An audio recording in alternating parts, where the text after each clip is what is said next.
Welcome back. This is the 17th annual Isaac Asimov panel debate, and we've been going strong ever since the year 2000, when an idea surfaced in the hearts and minds of the family of Isaac Asimov, exploring a way for his memory to be preserved in the programs of this institution. And Isaac Asimov was a friend of the American Museum of Natural History. Much of the research for so many of the books that he wrote took place in and around the halls and in our libraries. And so perhaps there's no more fitting tribute to him and to his memory than to keep this celebration going. So thank you for attending. We are also streaming live on the internet, and I'm your host for this evening, Neil deGrasse Tyson. I'm the Frederick P. Rose Director of the Hayden Planetarium.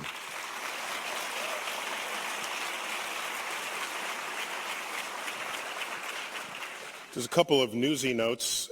This year, we sold out in 3 minutes, and it's not a particularly sustainable model. So we're going to have top people looking at how to sort of improve that next year. We don't know how yet, but the least we can do is offer it live streamed on the internet on amnh.org. So I welcome everyone from the internet universe, as well as the universe gathered here. Tonight's topic is the universe a computer simulation? Yeah.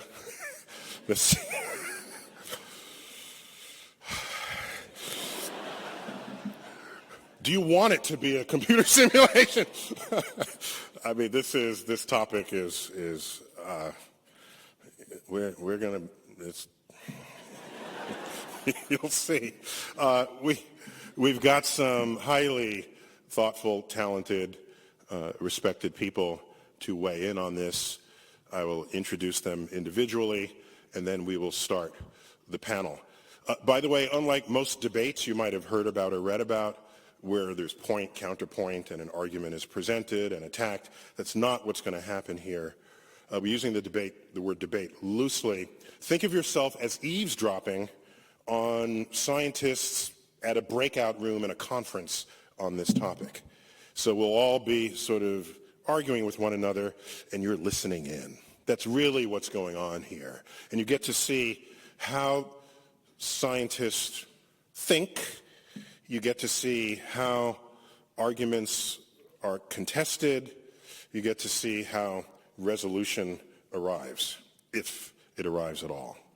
So afterwards, we will have a brief time for question and answer before we adjourn before 9 o'clock Eastern time zone, Eastern Daylight Time.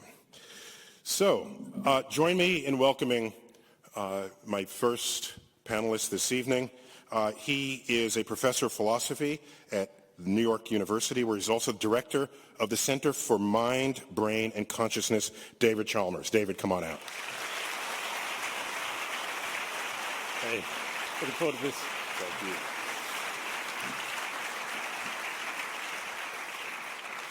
you. Next, we have a nuclear physicist who is a postdoctoral research associate at MIT up in Cambridge, Massachusetts. And let's give a warm welcome to Zohore Davoudi. Zohore.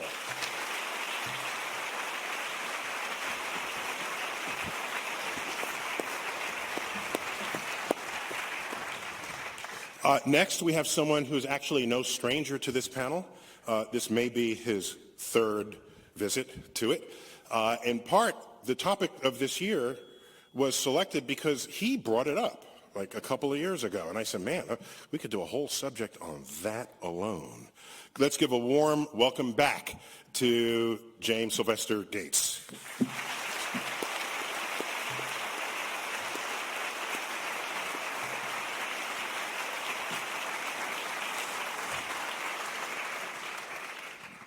Another non-first-timer is professor of physics up at Harvard, specialist in nuclear particle physics. Give a warm New York welcome to one of our own, a graduate of Stuyvesant High School, Lisa Randall.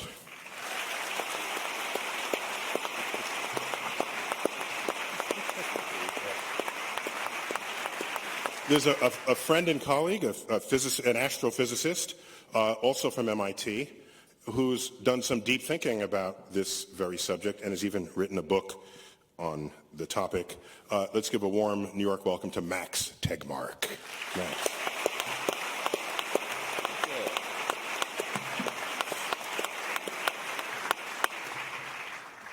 By the way, we are sort of lit for live streaming, and the intensity of the lights on this stage is such that two of our panelists, I think they just want to look cool, but they said they need to wear sunglasses for this event, and that's cool. Later on, I might join you. I brought my pair with me as well.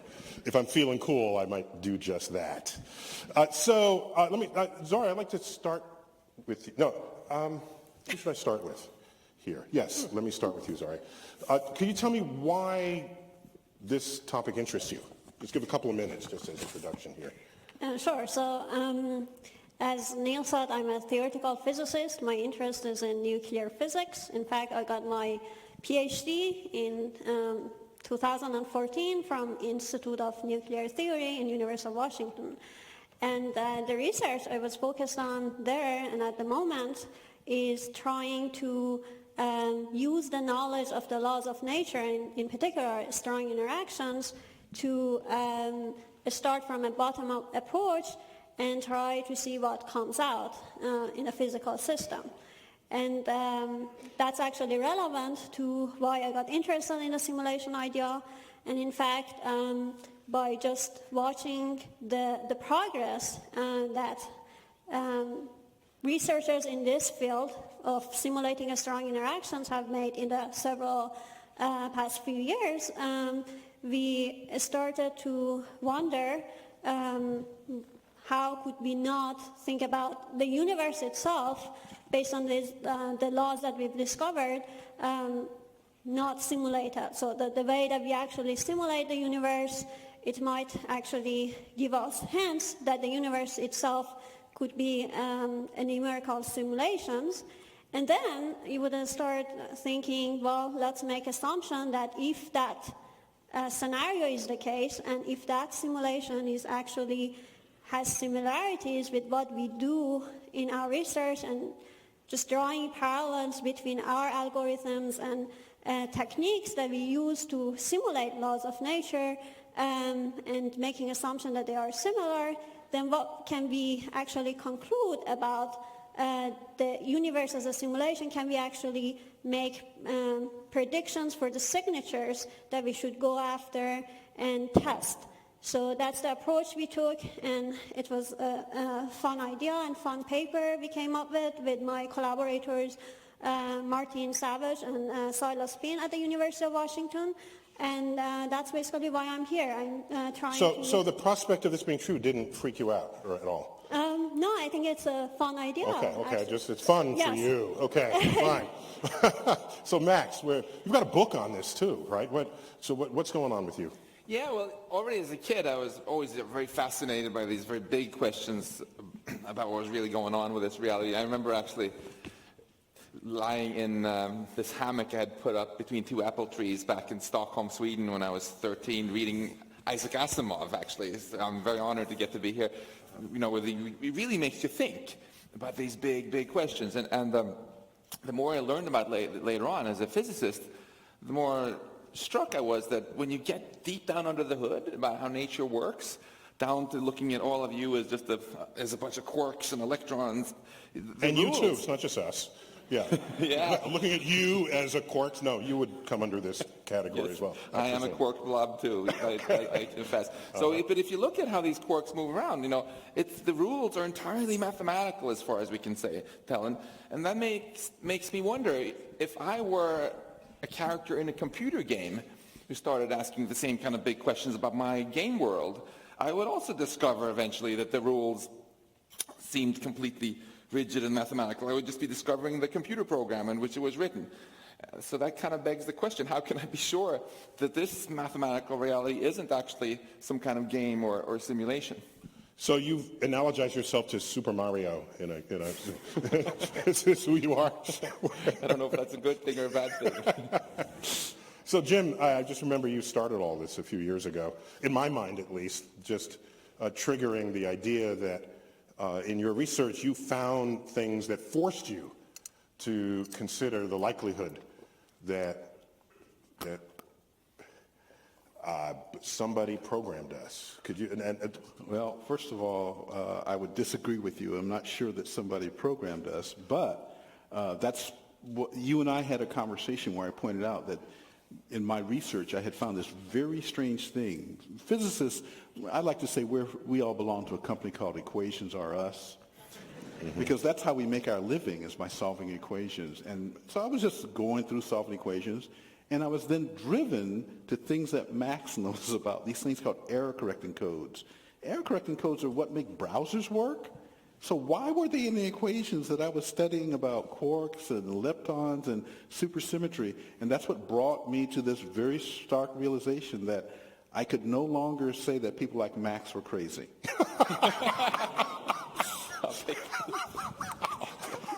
Or, stated another way, if you study physics long enough, you too can become crazy.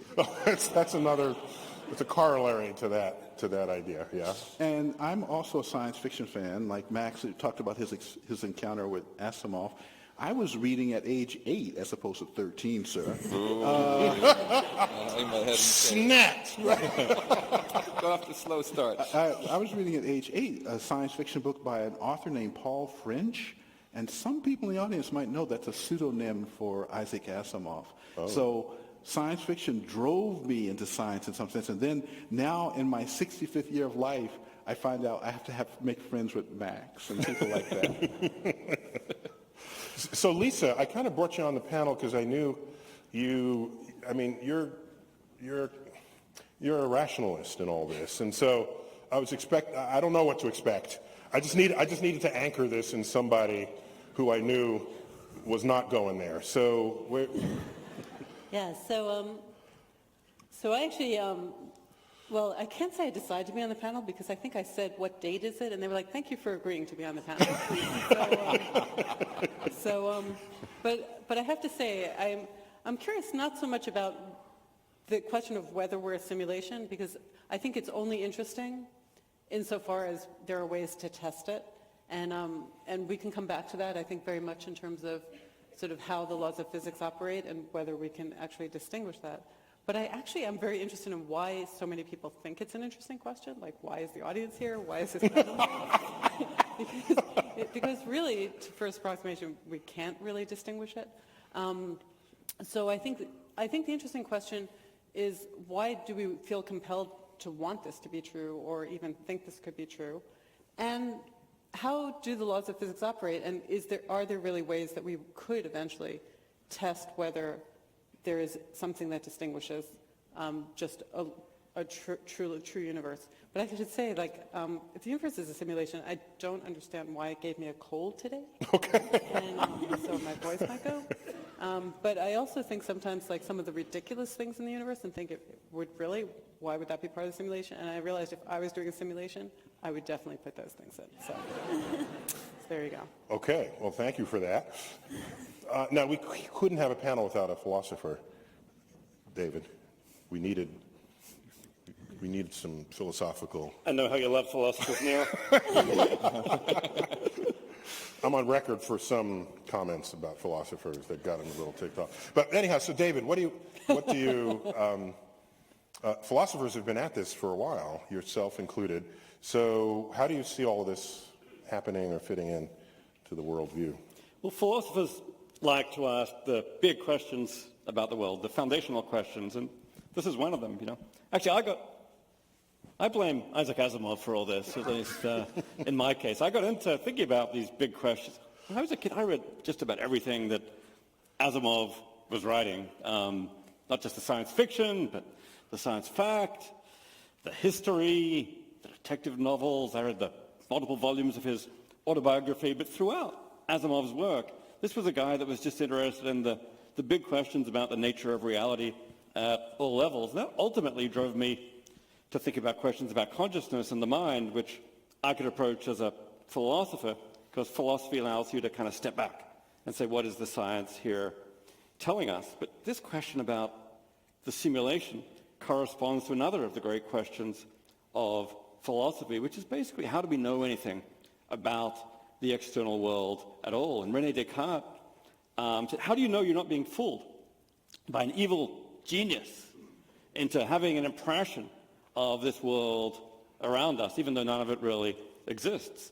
Well, the contemporary version of that question is, how do you know you're not in a simulation like the Matrix, in which case, allegedly, none of this really exists? And to me, that question is just extremely interesting, because it seems nothing we could know could rule out the hypothesis that we're in a simulation. But you also want to think about what follows.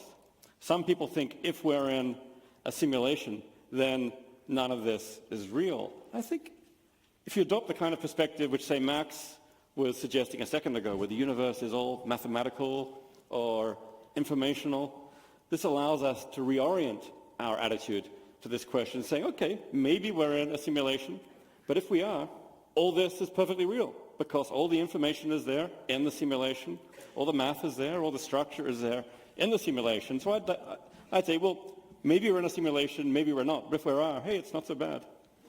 If I do this, you feel that. Yeah, right? I felt Okay, that. so that's real. That's good. That was a real punch. Yeah. So Jorge, let me ask you. I see you coming to this almost from the most pragmatic side. You've done experiments with your colleagues, or you've had hypotheses with your colleagues. Could you just detail for me where you landed in one of those papers that you guys published? Sure. So what we did is not actually doing the experiment. We proposed that experiments could go and look for the signs of a possible underlying simulation for the universe.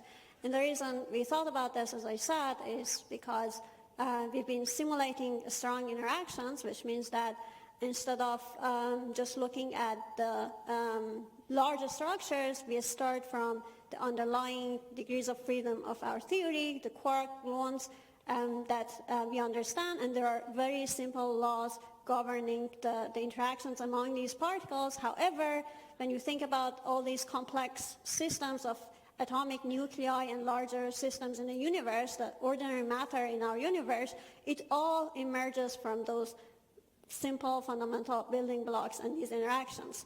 So we've been trying to just input those simple mathematical structure with a few degrees of freedom, these quarks and gluons, and then see how these, for example, atomic nuclei emerge from these simulations. So you're building the universe from the ground up. Exactly. So, but what are the limitations? We don't have infinite computational resources. We have very large supercomputers in the national labs, for example, that we can compute these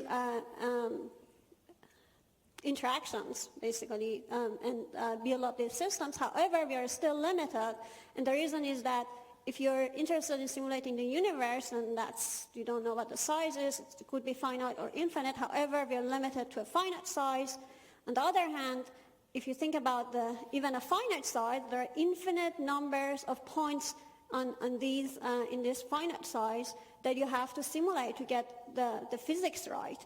However, we are not capable of inputting infinite number of information in our computers. Also, we want the simulations to be quantum, which means that there is not just one single path of evolution from one point to the other. There are infinite number of paths. Some are more important than the others, and therefore there's another type of infinities that we have to implement in our simulations to get the answer right. Yeah, but just because we can't do it because we're limited, why should that mean the whole universe is limited? So wait, so this is the point. So I got time. All right, so we can do it, right?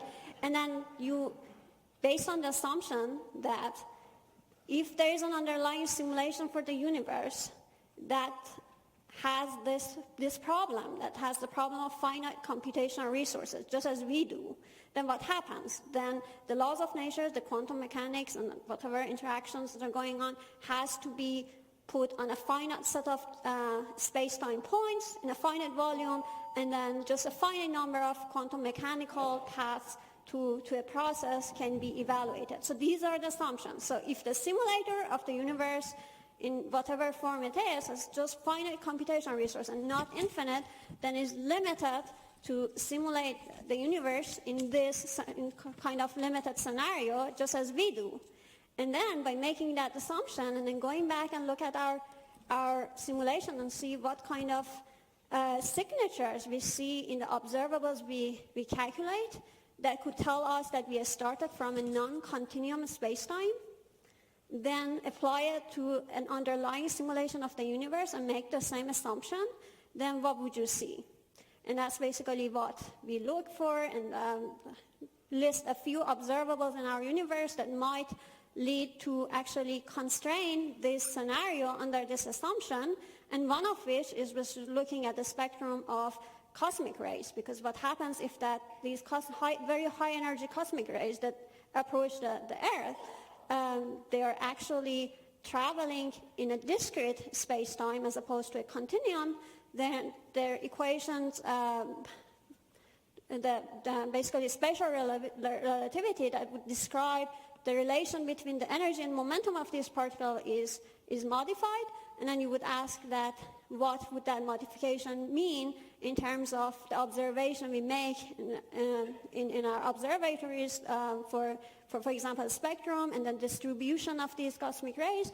And if we see something that would be that would be consistent with the scenario with limited computational resources of the universe, and then you might think about other signatures and maybe taking this scenario more seriously and think about extending it.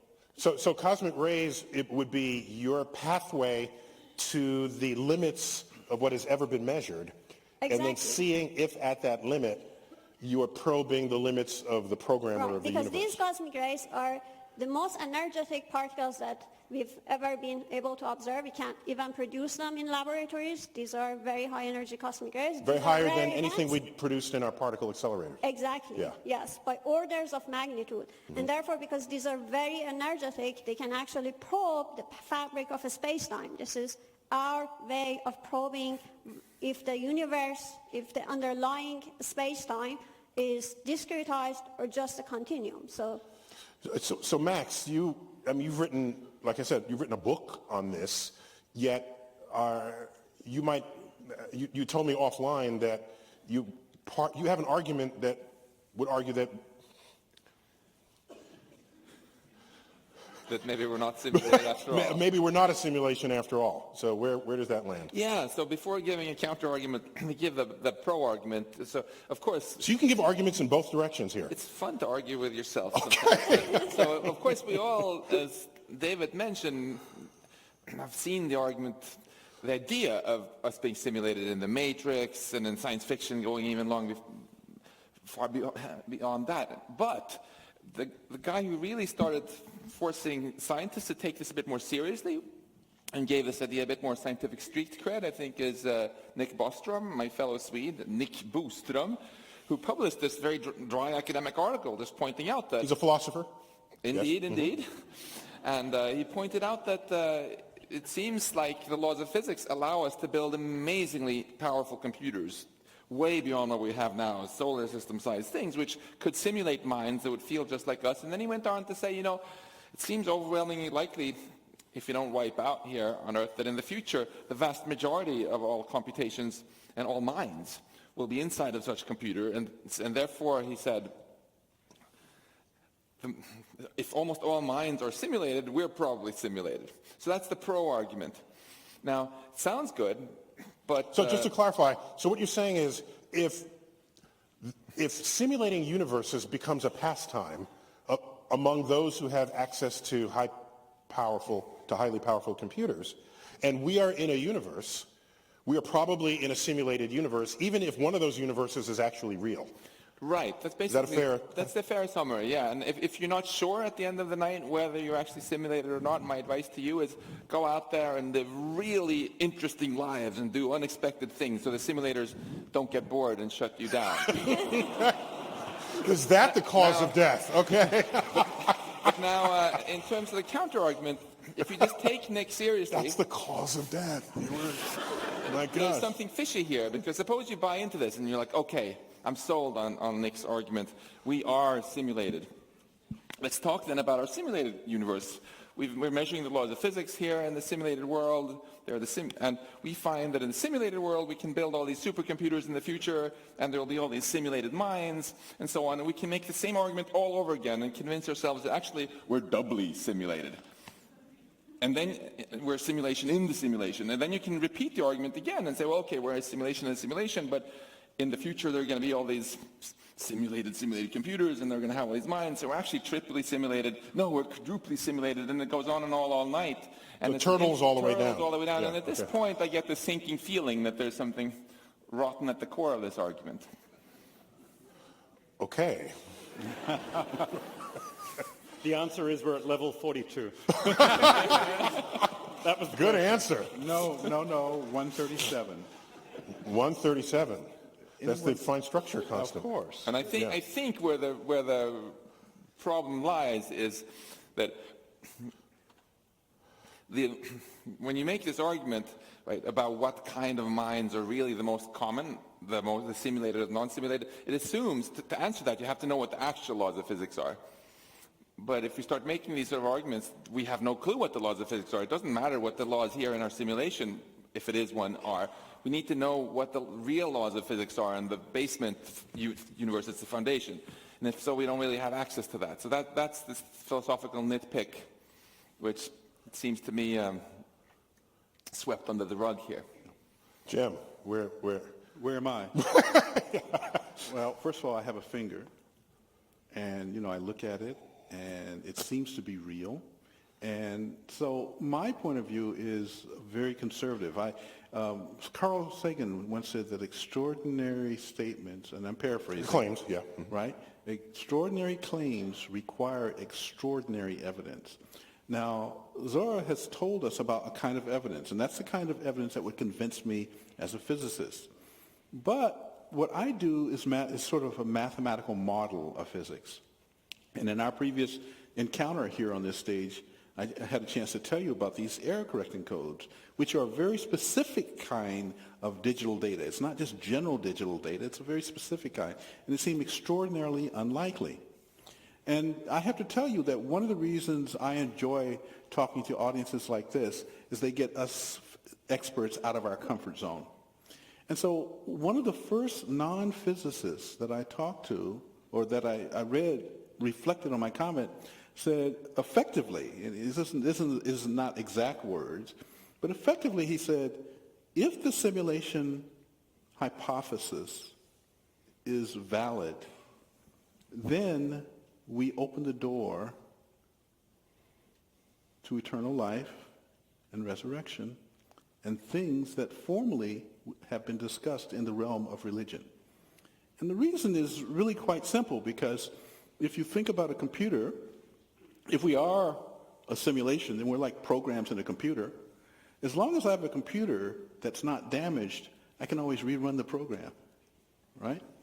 So if you really believe that we are in a simulation and there's some structure that runs that simulation, unless something damages that structure, then we can be repurposed.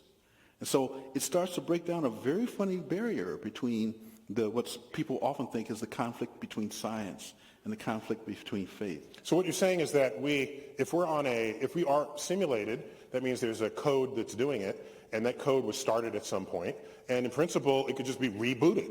And then all of this would happen exactly the way it happened before, because it's running the same computer program. If one accepts the simulation hypothesis as an accurate description of nature. I would say that's a useless exercise. What would be more interesting is to actually... The word was useless, Jim, in case you missed that. Okay, you heard that. Okay. Emphasis on useless exercise. Go, Zahara, go.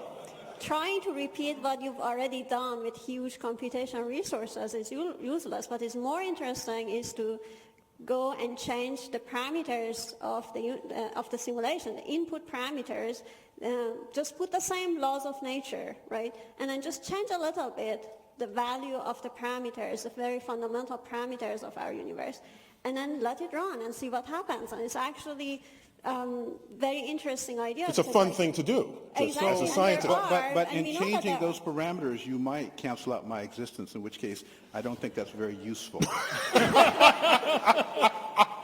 The universe without Jim. So, Lisa, isn't this some of the foundation? Couldn't we account for a multiverse in this very way? That multiple universes, as I understand them, will have slightly different laws of physics. Maybe they are themselves the experimenter's Okay, search. so let's slow down a bit here. So first of all, I actually want to address some of the things that have come up already.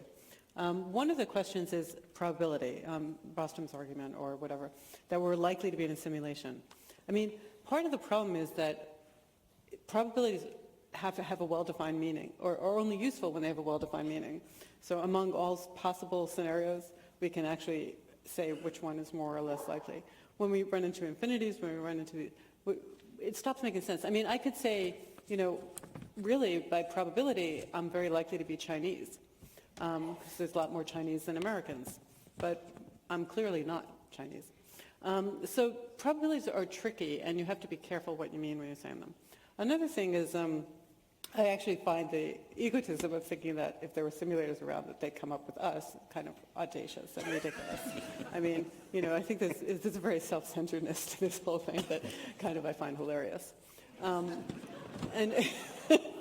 in terms of feedback, in terms of error correcting code, I think it's very likely that there are going to be feedback mechanisms in whatever universe survives, because if there aren't, I mean, there's always going to be mistakes. And if mistakes can propagate and just cut things off, those universes don't survive. So there have to be, I mean, for any universe, simulated or non-simulated, there has to be error correction. So that has to be part of it.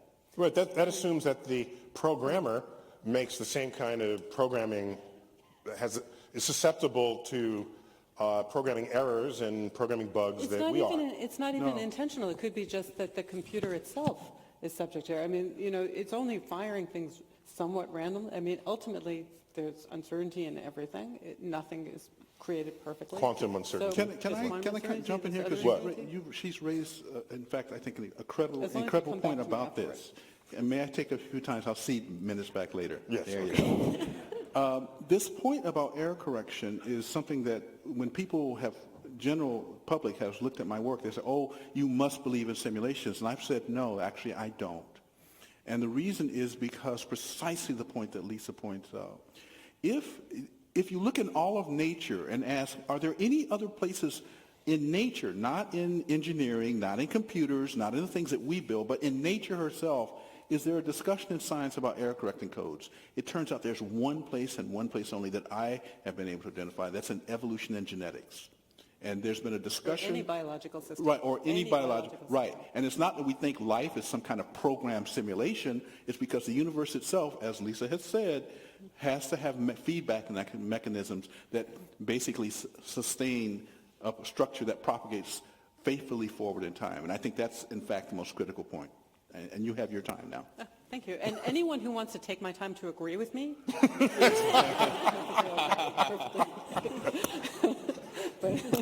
but as far as the multiverse theory goes, so we have to be careful what we mean by that. I mean, at some underlying level, we still think it's physics in action. Now, what might change in different universes? We might actually have different forces. We might actually have different strengths of interactions, the kind of thing that gets simulated. I mean, we simulate strong interactions the way that were described. Just to be clear, strong interactions are the forces that bind atomic nuclei. And protons. Yeah, you have protons that are the same charge that are sitting right next to one another in a nucleus. And how's that even possible when we were taught that like charges repel? So there's got to be a really strong force down there holding it together. And there is a really strong force. It's called the strong force. Okay, so go on. Which is strong. Yeah, that's right. Okay. So just to be clear.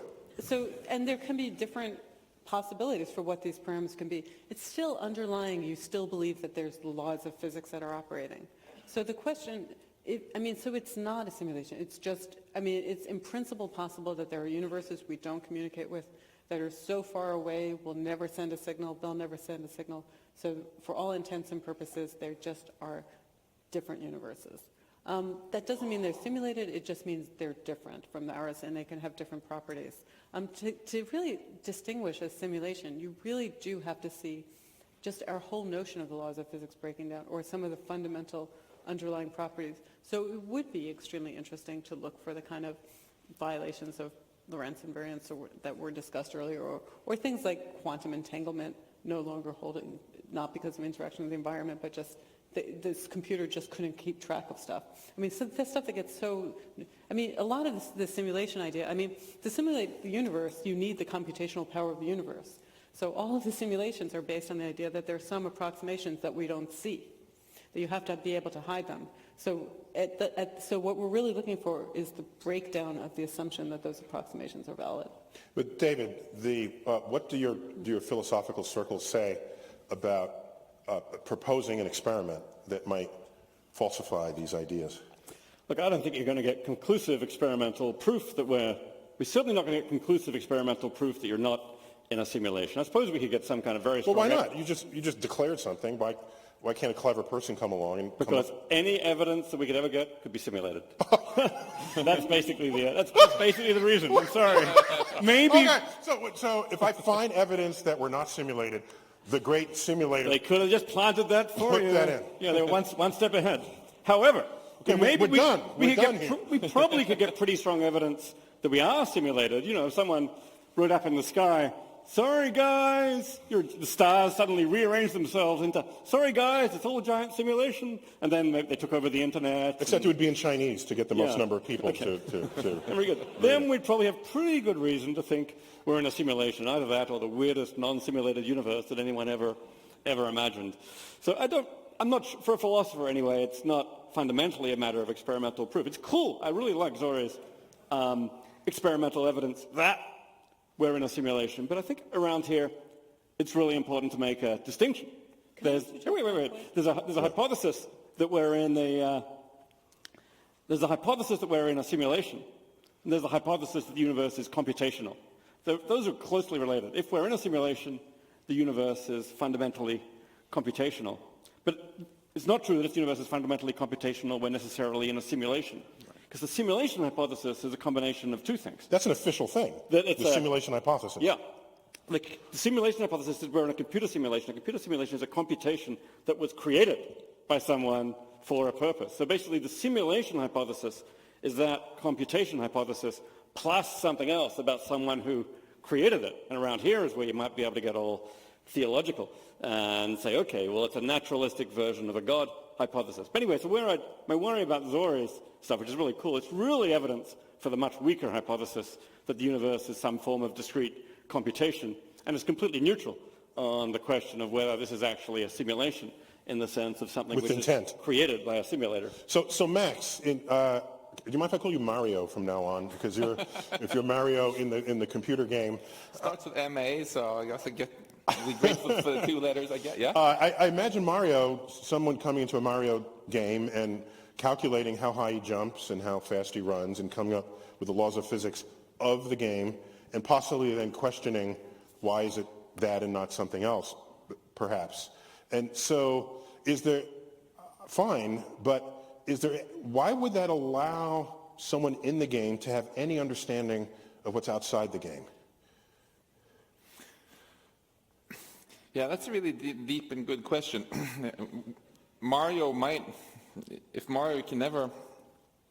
Even if he figures out exactly the rules of his world, then he just won't figures out the even know rules. if he's running on a Mac or a Windows box or a Linux box, right? Because all he has access to is this higher level of this sort of emergent reality. We might, at some level, be stuck in that situation in physics also. It's quite fascinating to think that so much of what we figured out, for example, about how a glass of water works, with waves and vortices and things, we figured out already without having a clue about the substrate. We didn't even know there were atoms, you know.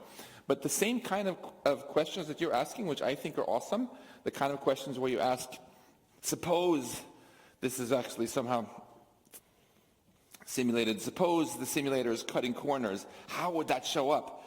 Actually, it has been incredibly useful in the past. You know, if you imagine going back 200 years and trying to simulate this water as an infinitely a continuous liquid where there's a pressure and a density that has to be defined with infinitely many decimal places and infinitely many points. That sounds horrible to simulate. So maybe whoever did that cut corners. Maybe there's the smallest kind of chunk of object. Let's call it atom or something. You can figure out then what are the kind of departures from this simplified continuous physics that I'm guilty of teaching my undergrads at MIT about this morning, and you would figure out, wait, there's this one little thing which is different. A few hours ago from Cambridge. Thank you for coming in for Brownian motion, that things should jiggle around in a sort of weird way, and Einstein found that, got the Nobel Prize for it partly, and I think that the sort of thing you're doing is awesome. Look for corner-cutting evidence. I suspect that whether we're simulated or not, there are a lot of things that are wrong about what we assume today. I am very skeptical that we really have a continuous space that can be stretched infinitely many times. It seems like some sort of simplification that we came up because it was easier to do the math. But do you ever ask why should that be the case? Why do we need a discretized universe? I mean, if you put away the simulation hypothesis or computational hypothesis, why should we even think about a discretized universe? Why not continuum? So this is an important, I don't want to call it a problem in physics, but a reality of physics, that our macroscopic world looks continuous to us, and that has a certain simplicity of modeling. And then as you get smaller and smaller and smaller, it's no longer continuous. And it's discrete, which may be easier to calculate than being able to be divisible all the way down to an infinitesimally small bit. Because now you need that much bigger a computer to do it. By the way, you know something that none of us actually know. This is actually a real question, whether space is discrete at really small scale. Well, we run into this problem when we do flyovers in the Hayden Planetarium. We have a data set for a planetary surface, let's say Mars. And you're at a given distance, and from that distance you can see Olympus Mons, the biggest mountain around, and Valles Marineris, and you say, fine, now I want to get closer. Well, to get closer and have more information come to you, you have to swap in a higher resolution map. And we try to do that continuously so you don't realize that. So you keep doing this, and then you reach a point where we don't have more resolution to give you. So we actually hold you back so you don't go closer. But if you did, all of a sudden you see these discretized pixels of the Martian surface. And that's basically because we don't have the data. We're not there. It doesn't exist for us. So anyone who's used one of these virtual reality devices like the Oculus Rift knows there's something called the screen door effect. It's like you can see, if you look closely enough, you can see the pixels. So it's not a perfect simulation. So I guess really what Zora is doing is saying, well, we could get empirical evidence for a screen door effect in real physics. Yeah, I think it's actually a deeper question than that. It's not about not having enough data to resolve those distances, but to some extent that's true. But the problem is that something that even bothered Feynman a lot, that why do you need infinite numbers of degrees of freedom or infinite amount of information to describe a very tiny chunk of a space-time? That just doesn't make sense. You can pretty well describe the physics without actually needing that infinite amount of information. What I meant to add is that when we're zoomed down to Mars, it's not only that we don't have the data. Even if we did have the data, you would need that much bigger disk space to have it ready and loaded to be able to go from the bird's eye view down to any kind of small. I mean, we rapidly run out of capacity to calculate. And that's a great controversy that even mathematicians have been really arguing passionately about for over 100 years. Like Gauss, one of the greatest mathematicians ever, said, or Kronecker actually said that God created the integers and everything else is just the work of man and all these continuous real numbers with decimal places and stuff. And I mean, frankly, as a physicist, it feels kind of hubristic that even though, to say that you need an infinite amount of information to figure out the height of my wine glass or anything. Nature seems perfectly There's water in that figure glass, out by the way. what to do, and yet we have this toy model that you need an infinite amount of information to do things. I think you're onto something very deep there, Zora, and that nature actually, that infinity is just something we made up for convenience, and as we dig deeper, we're going to find that maybe even space and time itself comes in. Is at some level digital. So can I just say something by way of clarification, which is just in physics, we don't actually prove any theory. we can rule out theories. So you can rule out a lot of alternative theories, but in any case, you can always have the possibility that you can dig deeper and find that whatever theory you thought was the most fundamental has some underlying structure. And so that's why all the physics we've done works. That's why we really don't need to have an infinite amount of information at any time, because we don't have access to an infinite amount of information. And we can't even ask the question or tell whether or not there's this underlying infinite amount of information. So it's not just, we can't just ask the question whether the universe is simulation. We can't ask if any physical theory is absolutely correct. We'll never know the answer to that. All we can know is that we've tested it up to a certain level, at a certain level of precision, over a certain range. And so these questions all come in, and that's why I can describe this glass of water without knowing about atoms, because I wasn't doing an experiment where the effects of the atoms became manifest. And the same might be true of the universe as a whole. So we can have in the back of our mind there may or may not be an infinite number of degrees of freedom, but that's not what we're actually testing. Just to disagree on one thing, though, I think there's one fantastic example where we can tell and makes a huge difference. I think the biggest embarrassment we have, arguably in fundamental physics and cosmology right now, is this fact that inflation, if it goes on forever, it makes this multiverse, and then we can't calculate probabilities, like you so eloquently said in the beginning. That comes exactly from the infinity assumption. The idea that you can take a piece of space and just keep stretching it into twice the size, forever. So Well, it I doesn't think we have to should be question infinite. that. It could just be a large number. It could be 10 to the 500. I mean, it doesn't really matter if we say it's infinite or we just say it's a lot. But you can calculate probabilities as long as it never gets infinite. It's exactly the infinity that kind of... So he's cool with 10 to the 500 is what he's saying, which seems like a really big... I know. That like equals infinity to me, I think. But that's exactly the point. That's exactly the point. Jim, is there any functional difference at all between admitting that we live in a computer simulation and saying that that's basically a secular God? What's the difference? Well, first of all, I've decided my name should be Morpheus, not Jim. Okay. Well, I'm Mario. Nice to meet you, Morpheus. Morpheus. Exactly. Yes. You have to see the movie Matrix and play video games to follow this conversation at this moment. But Morpheus. But as I said, for non-scientists, because I'm going to make this partition, I think for non-scientists, an acceptance of the simulation hypothesis as an accurate view of our universe is equivalent, I believe, to the notion of a deity. Mm-hmm. I don't understand how for non-scientists you can make that distinction. For scientists, however, we are rather secular. The definition of science is actually a secular definition. And in fact, it's the definition that comes to us from Galileo. Einstein quotes Galileo as being the father of all science because Galileo, and these are Einstein's words, drums into us that contemplation alone, without observation of nature, is totally useless in trying to come up with an accurate view of nature. So it's the ability of us, our human ability to observe the universe that actually defines science. So if you can't give me something that I can observe, I don't know how to do science. Okay, so what you're saying is that if in fact there is a programmer who would be philosophically equivalent to a creator and you can't observe them, they're just outside the realm of science. I think that's a definition. David, you have to be defined by that. Well, I think there's a theological reading, if you like, to the simulation hypothesis. It says all this was created. But what's interesting is at the same time, it can be seen as a kind of a naturalistic theology, a naturalistic hypothesis from the point of view Is that the first time the phrase has ever been uttered?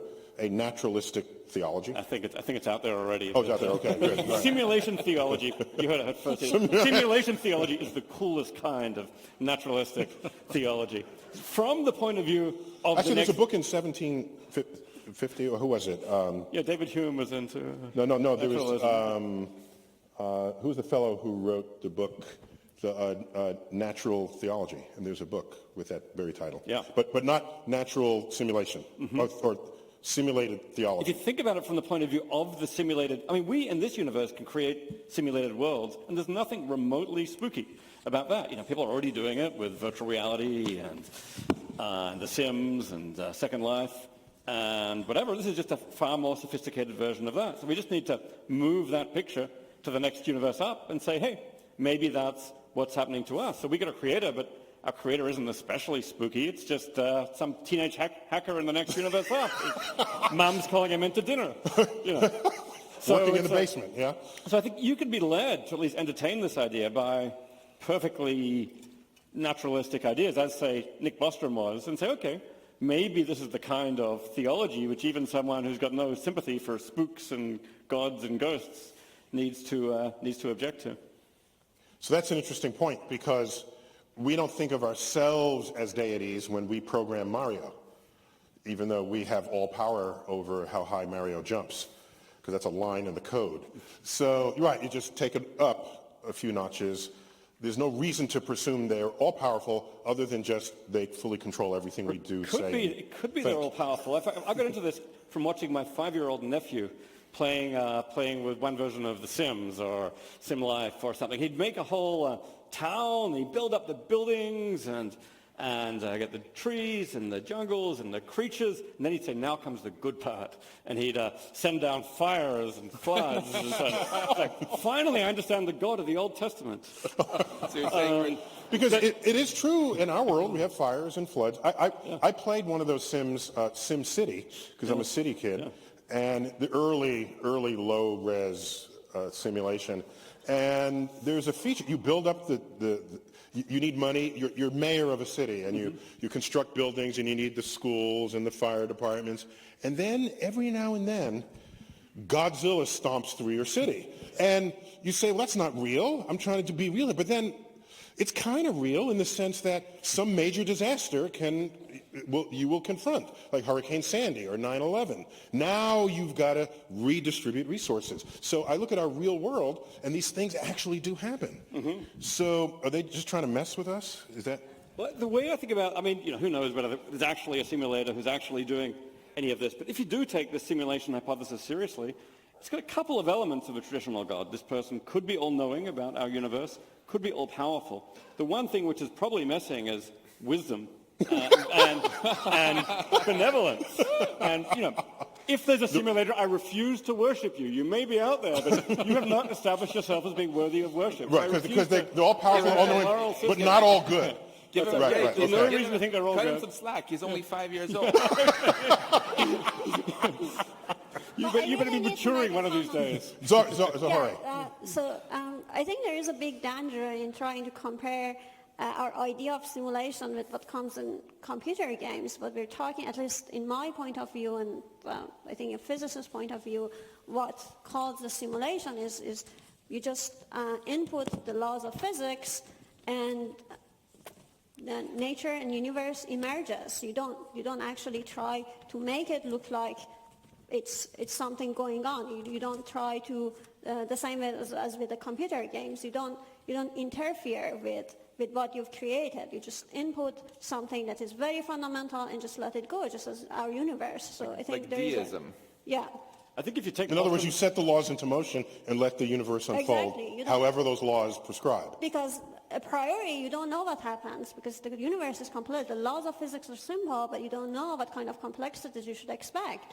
And then you just let it run, and things emerge, and you just watch. But Lisa, in the search for the theory of everything, isn't that got a little bit of this in it? Once you find the theory of everything, and you've been on 2 of our theory of everything panels here, you're going to find out the one equation that the 5-year-old working in the garage wrote down that made our entire universe. Well, you might recall, since I've done this a couple of times, that the theory of everything, I think, is very badly named for a lot of these reasons.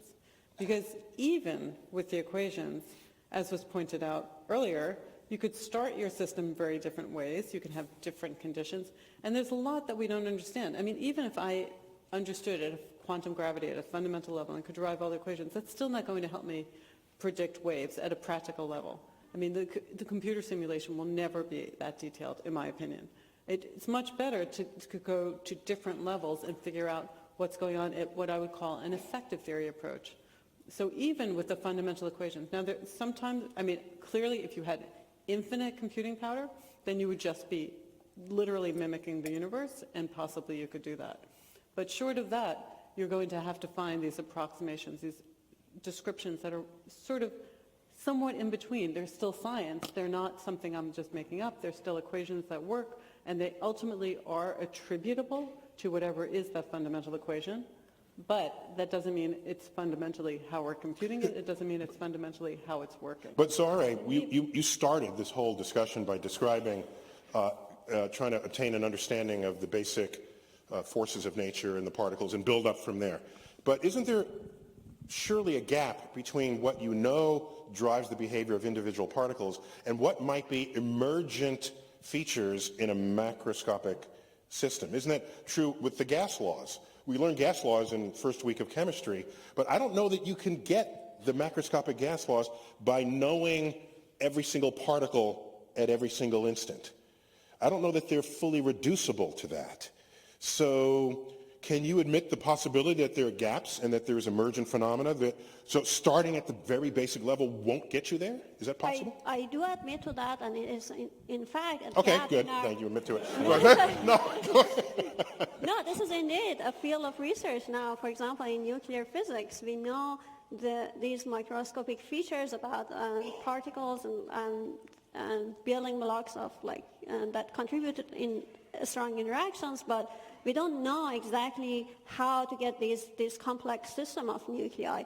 So, and we have very good microscopic and phenomenological models to describe all these larger scale phenomena, but we still don't know how to get them from this phenomenon. So that's what, as But physicists, in have principle, to. if you could do it, I mean, if you had infinite computing power, Yeah. in principle, you could actually see a system that exhibited the gas laws. The question is whether we as scientists would call them deriving the gas laws. It wouldn't be a very useful description. It would mean that we'd have to have these enormous computations every time to do it, rather than solve an equation that, as you know. Oh, you so can I write down never in heard one that line. before. You're assuming that if, in fact, we could compute the behavior of every single particle in a gas, that out of that would emerge the macroscopic gas laws. Well, it would behave according to the gas laws. That doesn't mean that you would Okay, know what those gas that's laws are. confident. So what you're saying is it's not emergent, because I'm intrigued. Which of you mentioned the water? Emergent means it emerges from the fundamental laws. Because we understood to a very high degree fluid dynamics long before we knew that fluids were made of atoms. Right. And I don't know how much the public knows that atoms are, though the idea is old, evidence that atoms are real is relatively recent. And even in as recently as the year 1900, it was still kind of not sure. Right. And it wasn't really until Einstein and Brownian motion in 1905 where there's really good evidence that atoms were real things. Yet we had full understanding of fluid dynamics in any way that mattered for us. But I think we also now can derive fluid dynamics from the atomic description in certain cases. Not all of fluid dynamics, but some of the properties of condensed matter physics we can derive. Okay, I'm glad to hear that. So we're still talking about reducible things. They're two separate things, though, we mustn't conflate. On one hand, I think,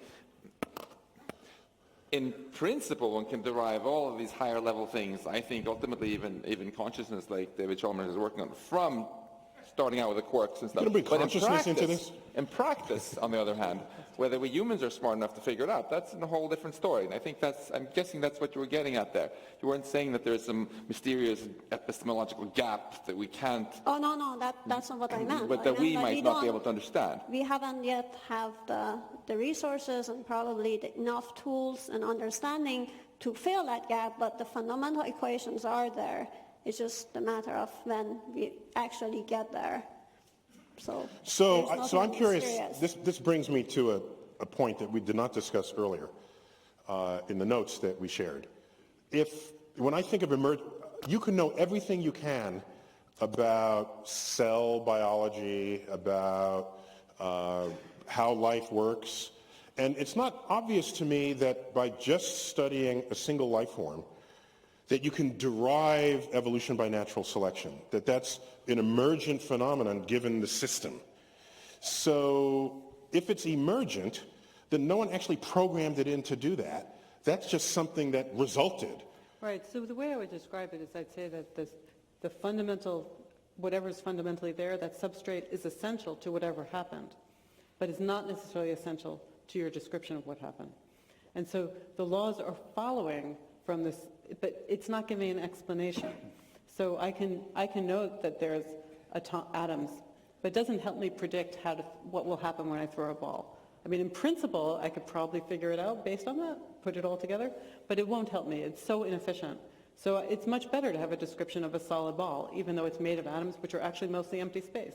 So that solid ball description leaves all of that out, and it works just fine. It tells me exactly where the ball will land. David, you and your consciousness cronies, is it generally recognized that consciousness is an emergent phenomenon of a complex brain? Yeah, well, this word emergence is kind of a word that people use to cover a huge variety of sins. I mean, sometimes I think it's a kind of a magic word we use to make ourselves feel comfortable with things we don't really understand. You say, it's emergent. There's different kinds of emergence. There's the kind you get with, say, a complex system, like the game of life, Conway's game of life, where the cells blip on and off, and you get complex phenomena like gliders that move along. Yeah, it's surprising. You wouldn't have expected it. But you can put together the equations, and it's totally predictable. You run the game of life over and again with simple computational rules. It'll be predictable again and again. Evolution is interesting, intermediate case. Maybe given the laws of physics and certain initial conditions, you can run them again and again. I don't know. Maybe it'll turn out evolution arises 60% of the time. If so, that's incredibly cool, and then that ought to be explainable in principle. Now, for consciousness, people sometimes say consciousness is emergent, but there's a gap there of a kind that we haven't even begun to close in the gap of consciousness. People can tell stories about life. People can tell stories about evolution. No one's even begun to tell a story that enables you to predict the existence of consciousness from any number, any amount of underlying physical dynamics. It explains the behavior. It explains how we walk, how we talk. But why that should actually feel like something from the first-person point of view, that is emergent in a much stronger sense. I'd say that's strongly emergent in the sense of it might require new principles to explain. Max, is there any role of chaos theory in this? Because we know that in principle and in practice, there's some systems that are so complex that you cannot accurately predict its future behavior. Now, is that true even if you had an infinitely powerful computer? No matter how powerful a computer we build on Earth, we can certainly not predict. We could not have predicted that the Red Sox were going to win the World Series right after they moved to Boston, because precisely of chaos theory, where tiny changes in the positions of some particle, made a huge difference later on. But just the butterfly effect. Yeah, if things. I got to tell you real quick. There's the Journal of Irreproducible Results, which is, if you're a scientist and you come up with something that you know isn't right, but it's a really cool calculation, you publish it there. And it's like, in there you'll find the calculation of what happens if you strap a jellied toast to the back of a cat. Since toast always lands jelly side down, and cats always land on their feet, what would happen if this dropped, okay? And so in the paper they hypothesized that the cat falls and then hovers over the ground. So it's stupid fun calculations. One of them was, sorry for this interlude, but one of them was, there was some major storm system that happened that hit the east coast of the United States. And someone said, we found the butterfly that caused this. And it's like they killed it and it was on display. So go on. So this butterfly effect. Yeah. It was apropos complicated emergent phenomena related to chaos and such. I just wanted to come back to what David was saying about consciousness here and kind of connect it with what you opened with here. How can we test with scientific methods these ideas of whether we're simulated or not, or at least update our odds in one way or the other? I think one thing that's great to do is what you're doing, again, looking for the evidence of the simulator, cutting corners to make the simulation easier to run. I think another thing we should do is, if you want to test this computation hypothesis that everything is a computation or that everything is mathematical, we should look precisely at the things where we're the most clueless right now about how we would actually describe it mathematically. And I can't think of anything we're more clueless about right now than consciousness. And try our very best to see if we can bring also that in under the tent of things that we can describe with math. And if we fail spectacularly on that and can realize why, we'll see wow, our universe is not mathematical. Boom, done. Death to the simulation hypothesis. Whereas, if you and your cronies, as we're told that they're called, succeed, that would, I think, be a big boost for the simulation hypothesis. And there are people who are pursuing the idea, as you know, that consciousness is fundamentally about information processing in the right way. When information, for example, is integrated in just the right way, maybe you get a kind of consciousness. Now, it's still a very controversial idea and a lot that it doesn't explain, but if something like that is right, it goes very naturally, at least, with the simulation hypothesis, because it's very natural to suppose that in a simulation there could be all that information being integrated and giving you consciousness. Certain other views just say, for example, consciousness requires a certain very specific intrinsic property, like a certain specific biology. Then there could be a simulation of the whole universe, but if it didn't have that biology, then no consciousness. It would just be a world of unfeeling zombies, unfeeling physical dynamics. So it really makes a difference. How do you ever show that something can't be described mathematically? You'd have to believe that you understood fundamentally what the degrees of freedom are. So you might just have the wrong description. I mean, even in physics, I mean, we know classic examples where people thought certain things were impossible until just a new law of physics was discovered. I mean, Darwin got the age of the world, our world, closer than the greatest physicists of the time, because Darwin just looked around and Kelvin thought he knew the laws of physics and he didn't get them right. So I don't see how you're ever going to be able to show that something has no mathematical description. Wait, Max, you're big on the mathematical concept here. What you're saying is everything is mathematics. And if everything is mathematics, then everything is programmable. That's right. And so I think, as in answer to Lisa's question, David put it very well in the beginning. In physics, we aren't ever able to really prove that something is true. The only people who prove stuff are mathematicians. But if David and Giulio Tononi and Christoph Koch and others succeed in this endeavor to try to actually explain consciousness mathematically, it wouldn't prove that things are purely mathematical, but it would certainly be yet the great boost. Because if you just go back, let's go back to Galileo again. We were eulogizing him earlier, right, for his great insights. And when he wrote that our universe is a grand book written in the language of mathematics, that was 400 years ago. And because he was so impressed that things moved in parabolas and things like this.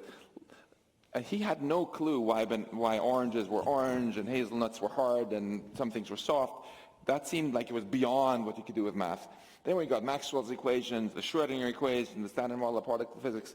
And more has been explained by math. I think Galileo would be really impressed if he were on stage. So it's really cool to look at what are the things left. I'll invite him next time. Failed on. Awesome. Well, you can reincarnate him and bring him on. So we'll just have to simulate him. That's what we'll do. It's really cool to look, okay, what's left?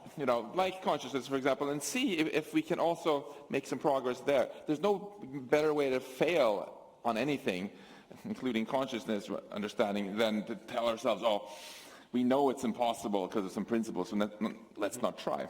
Yeah, those aren't good scientists who behave that way. I think we have to distinguish, though, between the two claims that you can give a mathematical description of everything and you can give a complete mathematical description of everything. I mean, even with consciousness, you can obviously give many mathematical descriptions of, color space has certain geometrical properties, the light, the feeling of the light is more or less intense. You can give a very rich mathematical description of it, and that's what, say, someone like Tononi is doing. But can you give an exhaustive mathematical description of it? Once you've given a full mathematical specification of consciousness, have you understood everything about it? Or is there some further nature, like the redness of the red or the blueness of the blue? What Max is saying is that previous frontiers in that question were ultimately breached when enough smart people came along to figure it out.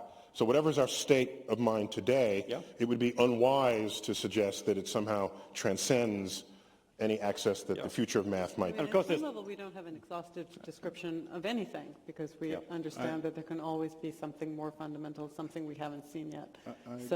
In fact, the very word atom in the Greek means indivisible. Yeah. So, how long did that last? Yeah. While we have been all bowing at the altar of mathematics, a number of us are aware of this result by Gödel called the incompleteness theorem, and it even says in some sense mathematics is incomplete. There are things in mathematics that you cannot prove. That's what the theorems say. And so we as humans, I think... In fact, Gödel proved it. Yes. Yeah, right. He proved it. That's exactly right. He proved Gödel it. proved that math cannot be proven. That's right. Yeah. If it's consistent. Right, if it's Although, consistent. If it's in consistent. defense of our universe here, there's absolutely... Somebody's got to defend our universe, so go ahead. Standing Go. up for our universe, there is absolutely no evidence that our universe is inconsistent or that mathematics is inconsistent. Gödel said that we humans, we cannot prove ever that mathematics is consistent. We cannot prove that it's impossible to prove that 1 equals 2. But I think that's probably more of a reflection of our own the limitations that thinking beings have, rather than that our universe has some kind of identity crisis. Our universe seems to know exactly what it's doing. It doesn't seem very inconsistent, except when I watch presidential debates. Oh, boy, I'm not going there. But, Max, that was precisely my point, that maybe what we're talking about is, in fact, part of our limitations, not limitations on the universe. But, you know, in science, it's very funny because the way we do science, when I give public talks, I like to say, you know, if you look at a family in their house, you might be an anthropologist and record what they do, and they turn the appliances off and on, and you might come up with some big record book of this. But then, when everybody's out of the house, you might just go to the house and watch how it behaves. You know, the thermostats go up and down, and, you know, maybe you have a timer that does other things. And so the house has a set of rules for operating when you're not there. And in some sense, in science, that's what we're kind of doing. And when we do this kind of split between science, non-science, in some sense, we're talking about how the universe behaves as if we could take our consciousness outside of the universe. And that's a very subtle point to appreciate. And so maybe what this whole discussion has been about is actually just our limitations.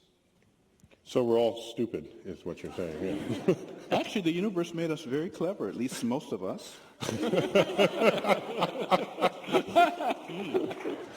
So, Jim, I got to ask you something. Your discoveries of these sort of checks, error-correcting code within the laws of physics themselves at the depths that you're researching them what I wonder is, we live in the age of IT, of information technology, so we all have a certain fluency. So it's in our brains to think that way at some level. Could it be that, you know how the saying goes, if you're a hammer, then all your problems look like nails, and you solve them by hitting them. If now we are in an IT revolution, and you're finding IT solutions to your problems, maybe it's just the fad of the moment, and you're forcing a solution that is either not real or there's a better one awaiting in a revolution that is yet to occur. Sure. So the last time I was here, I actually misspoke. I used the name of Shannon when I meant Hamming code instead. So first, let me correct that for this wonderful audience. Error correction in action. That's right. Exactly. Error correction in action. Absolutely. But in our work, first of all, we don't know that it's the physics of our universe. There is a large experiment underway that Lisa knows a lot about in Geneva because she has written papers about possible outcomes in these observations. Lisa, are you flying to Geneva tomorrow? I am, but not for that. Not for that, okay. So the Large Hadron Collider is going to explore more of the structure of the universe. So first, the mathematics that I have done will only become physics or relevant to nature when the LHC or some other observational device says the idea of supersymmetry is correct. Then it will kick in. So that's a big if. There are lots of physicists who don't believe the universe will be supersymmetric, in which case all I've done is an interesting mathematical fairy tale. So supersymmetric proposes a whole other regime of particles that are counterparts to the particles we've come to know and love? Correct. Okay, and they're yet to be discovered, but they could be describing a whole other parallel reality awaiting our discovery. But even that, I mean, I just want to clarify. We may or may not find evidence at the Large Hadron Collider, which is what's being discussed, but that doesn't even mean that supersymmetry doesn't exist. It means that we can't find the evidence at the scales that we can probe. Exactly. So it could be that there is some fundamental symmetry, and it's broken at such a high scale that we cannot access any of the evidence of it. And that's the world we live in. I mean, that's what we do as scientists.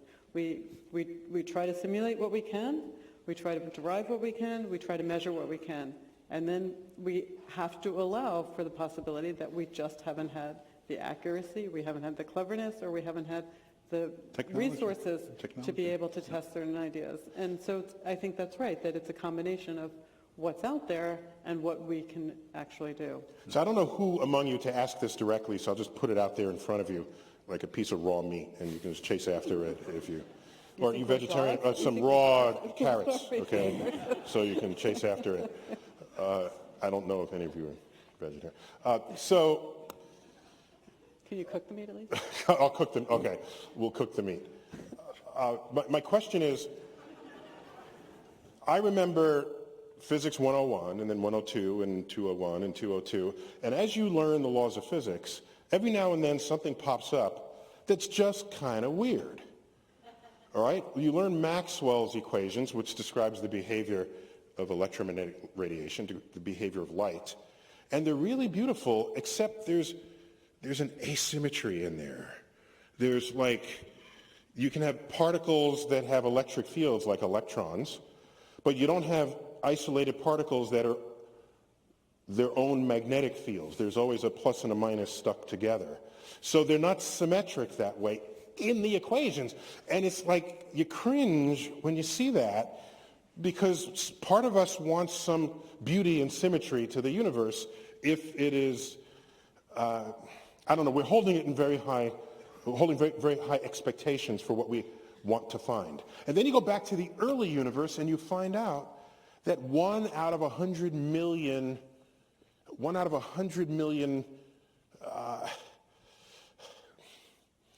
photons did not become a photon because symmetry was broken and it made only one matter particle. Whereas all the other interactions had matter and antimatter, they annihilated and became photons. And we are made of this 1 in 100 million stuff that's left over. Something broke in the early universe. And I ask you, why aren't these bugs in the program that we're dealing with? So I'm going to actually answer that. You got an answer for that. Very cool. Very cool. So it's definitely not a bug in the program, because in both these cases, the underlying laws actually do exhibit symmetry. As Jim knows really well, that it has to do, if in our description of electromagnetism, you have electrically charged particles. There's an alternative description where the fundamental particles would be magnetic. That's not the universe we find ourselves in. So a lot of the symmetry is broken by the actual state of the universe we live in. So it could be that the laws of nature have some underlying symmetry that gets broken at some point. So who's breaking it? Who's breaking it? The universe. The universe is That's not the answer. I'm looking for a little more insight into who's breaking the laws of the universe than just the universe. Well, here's a simple example, okay? Well, just to be clear, we come up with what we say are laws, and then if we see an exception, we say that there's a case where the law is broken. And we're okay with that. Suppose I have a pencil. So, sorry, symmetries that are Suppose I broken. have a pencil standing on end. I have rotational symmetry, right? We'd like to believe that everything's rotationally symmetric. Why should one direction be different? So I have a pencil standing on it. It's going to fall down. It's going to fall down in some direction. Now, who made it fall down in that direction? No one made it fall down in that direction, but it was going to fall down in some direction. So the symmetry is broken. We didn't ask the symmetry to be broken. The fundamental laws were perfectly symmetric, but the symmetry is broken. And there's many things in the universe that are like that. The fundamental laws are symmetric, but the actual universe we live in has broken. So we can't look for weirdness, because if it is a program that's running, which came up earlier, and we all had programs that crashed, what happens if our program crashes? Do we all disappear, like instantly? What are the consequences to this being a program if someone unplugs it? If there's a bug that crashes the entire system? Is there any piece of the universe where that part of the program failed? I have it on good Big authority. spinning It's wheel crashed. here on the stage going round and round and round. I have it on good authority. It's crashed 5 times during this panel discussion, but fortunately it rebooted perfectly, and we have no memories of it. So it's that's just good error correction. But Neil, the point you raise, in fact, is, for me, one of the most uncomfortable ideas about the simulation hypothesis, that it's running on some device, and that the errors would then, how would it manifest itself? Well, in the way that I think most of us think about it, it's kind of the end of the universe. And for me, the universe that I have studied for 50 or 60 years is it's a place of mystery, but it's not a place of the fundamental kind of insane, unleashed chaos that kind of end. Now, we know that we talk about, for example, false vacua. That's something, again, that Lisa knows a lot about because it was pioneered largely by Sidney Coleman, a professor at Harvard before Lisa got there. We know that these possibilities are out there, but the breaking of the symmetries are so... One thing that's really odd about this is if you don't break the symmetries, you don't get us. You don't get a universe with creatures like us in it unless you break these symmetries. And so maybe the question which... Simulator's like, why did I break those symmetries? That's right. The simulation of why am I breaking those symmetries? So, the fact of our existence says something very deep about the mystery of this place we call the universe. Because the laws, the symmetric laws, they're beautiful. We write them with simple equations on 1 or 2 lines. But if those laws held exactly, we're not here. In fact, it's just a universe of photons. I think that's a very good point you bring up there. At first, it looks like if someone simulated this, they had been drinking too much or whatever. They were really wasteful because you might ask, like, why, if they just wanted to simulate us, did they bother simulating all this dark matter, 6 times as much matter? Obviously increased their CPU cost, but they had to pay for their Uber cloud services, whatever, who needed that? Plus, but we came really late in the universe. But every single thing we've discovered, like dark matter, for example, that seemed superfluous, we've since discovered that if it weren't there, we would be dead. Or in fact, we wouldn't even have evolved in the first place. If there were no dark matter, for example, then its gravity would have not been there to help pull our galaxy together, and the Milky Way wouldn't even have existed. So it's an interesting question, I think, to ask, is this the simplest kind of simulation you could run that would actually get some interesting life? Or is there something in our universe which is really just bells and whistles that you could optimize out? So maybe they're just running someone was just doing this kid was doing a science experiment.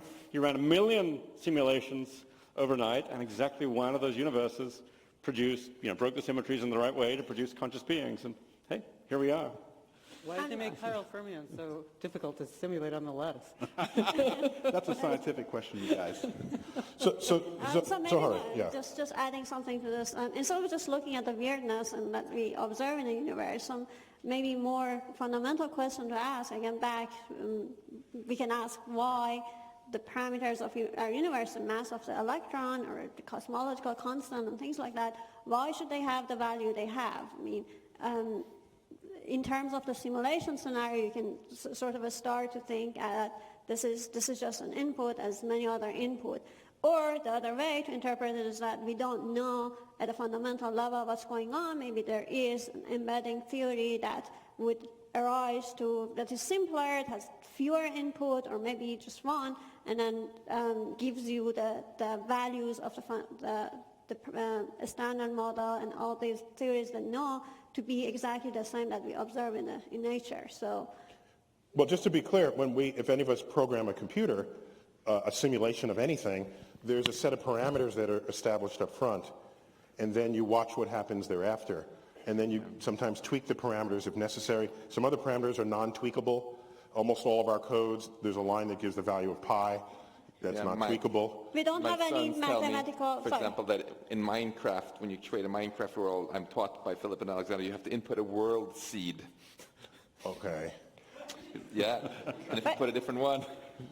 Basically, it means that we don't have the mathematical equations, for example, to say that the mass of the electron should be what we measure and things like that. So we don't have yet a description as why these have these values. So, but why should we be, this might have to go back to David, why should we be the measure of what an intellect is and then judge what is hard or what is easy? So in other words, just because we think something is hard because of all of these physical constants that come together so that we exist many billions of years after the universe forms, maybe that's just trivial for anybody who's programming the universe. Yeah, I mean, it probably is trivial. They've probably got sim universe technology. Everyone's running it on their desktop. I mean, someone at Google in the next universe up the next universe up. It's now a phrase. Created sim universe, but it's like, okay, set a few parameters, run the universe, no big deal. Some of those universes produce nobody.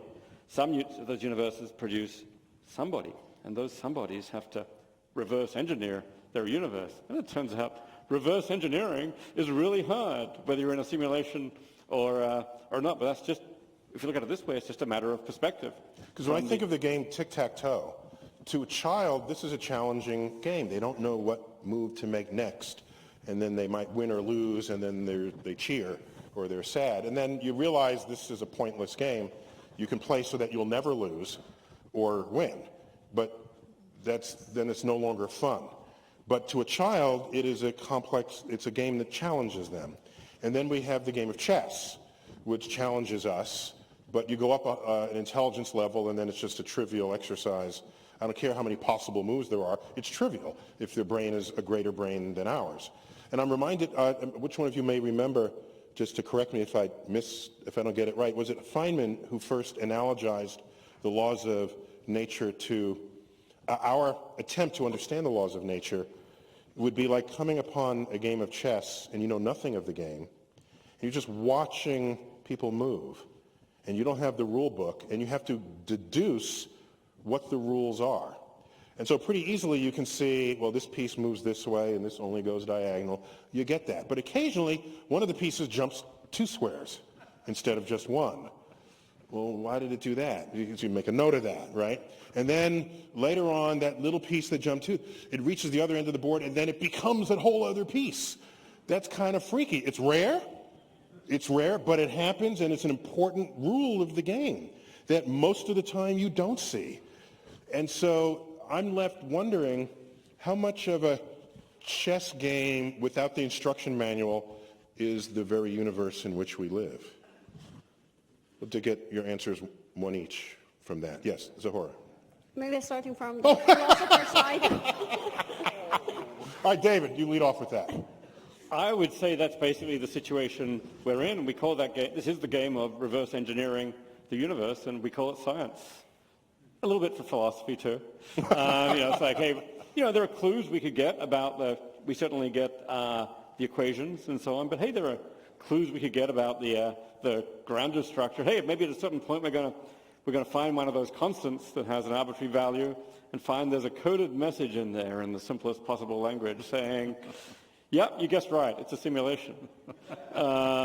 If so, then that's part of the reverse engineering too. But it's actually a miracle we can understand anything about the world we're in from this perspective. The world could have so much complexity which is completely beyond us. And it could be that we are simply scratching the surface. But I think to do science, you've just got to take the optimistic. But you left me very disappointed earlier in saying that I was trying to find evidence to show that we're not. And that evidence that we're not could be put in by someone who is. Yeah, I'm afraid. So that was disturbing. So I'm getting back to Zahora's point. What's the point of thinking that way? Well, you might take on board Occam's razor, which is if we don't need the hypothesis that we're in a simulation, then we should just do without that hypothesis. Maybe science is going to tell us a bunch of math, it's a bunch of equations. Yeah, that could be combined with the further hypothesis we're in a simulation. It's a lot simpler if we're not. So maybe Occam's razor at least says, why bother? Then on the other hand, you've got Bostrom's statistical argument. We might actually produce a whole lot of simulations and have very good reason to believe there are a lot of simulations in the universe, in which case you can just raise the question. We know some people are in simulations. We cannot assign at least probability 0 to us. And at that point, it becomes a statistical question. So I think the standard scientific reasoning of Occam's razor might give some reason to reject it, but the statistics starts to maybe balance that another way, and around a certain point, you've got to start doing some math about the probability. So Occam's razor actually goes very far back, I think, to the 14th century, where, was it the Earl of Occam, who suggested... William Occam. That of all explanations, perhaps the simplest has the best chance of being correct. And that was well before the methods of the scientific method and others. So we've been invoking it ever since. So Lisa, is the universe a chessboard, and we're So I was very much with you until the very end. Mm-hmm. So I think it is indeed true that we don't know the answer, and we're just going to keep doing science till it fails. And it hasn't failed yet. It seems to we make progress, and so we're going to keep doing that. In terms of Are we trying to figure it out? I actually love the idea that we're a simulation where they actually kind of saved in efficiency by making us not quite smart enough to figure all of this stuff out. But That's a like, built-in- that's too much computational power, so let's make them a little bit dumber. So, but I do have, I mean, I understand it's a possibility there's a simulation, but there is a problem with the statistical argument. I mean, I think if you asked any statistician, you know, there's just not based on well-defined probabilities here. And actually one of the key, so Bostrom's argument would say that also that you have lots of things simulating things, and lots of things that want to simulate us. And I actually really have a problem with that. Why simulate us? I mean, there's so many things to simulate. You know, none of us actually get together and, I mean, we simulate processes or whatever, but we mostly are interested in ourselves. I don't know why this higher species would want to Maybe they don't care about us. They just simulate a bunch of physics or a bunch of laws, and hey, we came along as a byproduct. Yeah, it's in the realm of possibility. But So we grew out of their petri dish. But I do think that, again, ultimately what, as physicists, as scientists, we're interested in are the things that we can actually test. So to the extent that it gives us an incentive to ask interesting questions, like do we see cosmic rays at different energies or from different directions, going at slightly different speeds or anything of that nature, or do we find the laws? I mean, that's certainly worth doing to see what is the extent of the laws of physics as we understand them. But that is what we're doing anyway, but maybe we'll be presented with a bunch of other questions. But that is, I mean, so it's a little bit of a systematic way of figuring out the chess game, because in the case of the chess game, you have many games. You can watch many games. Here we have this one universe, and we can try to make little tests within that universe to try to test laws. But those apply in those little rounds. I mean, one of the brilliant things about Galileo was he realized there's many ways to do science. There's thought experiments, there's observations, but he actually came up with the idea of experiments themselves. We're bringing him to the next panel. Yeah, Yeah. I know, I'm so excited about it. You might be that one too. So that's just the nature of science. So I think we are trying to figure it out to the extent we can. Jim. I think you nailed it with the chess game analogy. One thing that I think that oftentimes when I talk to people is, and Lisa alluded to this very well, is that a lot of people think it's all about them. They really do. They think it's all about them. They have to understand things that's somehow related to them. It's all about them. And I think that one of the things that science actually teaches us is that it's not all about us. We may be struggling with the description that we're trying to construct, but the universe doesn't care whether I understand or don't understand. The universe doesn't care whether I exist or not exist. The universe, at least as I have studied it, is, I'm going to retreat into Einstein. And the end of the day, it is an extraordinary mystery. That's the sense that I get from having studied science for now 50 years almost. That we live in this place of mystery, and we need to accept a humbleness about our efforts to go out and explain that chess game that you described. Ooh. Max.